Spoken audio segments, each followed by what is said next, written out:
ஒரு positive moment இருக்குமா சார்னா அது கொஞ்சம் கம்மி தான் மீனத்தை பொறுத்தளவுக்கு.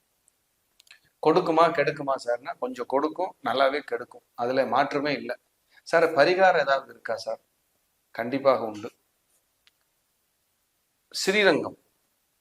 ஸ்ரீரங்கத்தில் இருக்கிற பெருமாள், ஸ்ரீரங்கத்தில் இருக்கிற சக்கரத்தாழ்வார் ரொம்ப முக்கியம்.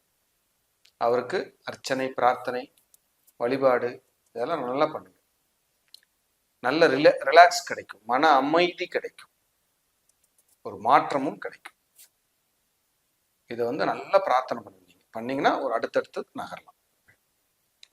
இந்த குடும்பத்துக்குள்ள இந்த ஒற்றுமை குறைவு, சண்டை சச்சரவெல்லாம் இருந்தாலும் இப்ப கொஞ்சம் சரியாயிட்டே வரும். ஆனாலும் இருந்தாலும் பேக் எண்ட்ல யாராவது கசப்பு, ஒரு மாதிரியா டிஸ்டர்ப் பண்றது, உங்களை தொந்தரவு பண்றதெல்லாம் இருக்கும். எல்லாமே எல்லாம் போகாது. இந்த 4ஆம் இடத்துல வர்றதுனால இந்த சொத்து சார்ந்து ஏதாவது ஒரு சிக்கல்ல போய் மாட்டிக்காதீங்க.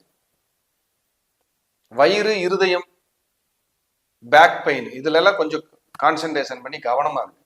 சார் எனக்கு வருமானம் கம்மி, நான் புதுசா கார் வாங்கணும்னு ஆசைப்படுறேன், சக்திக்கு மீறி தான் காசு போட்டு தான் வாங்கணும்னா கவனமா யோசிச்சு வாங்குங்க. கார் அவசியமா இல்லையா, இப்போதைக்கு இது தேவையான்னு யோசிச்சு வாங்குறது சேஃப்.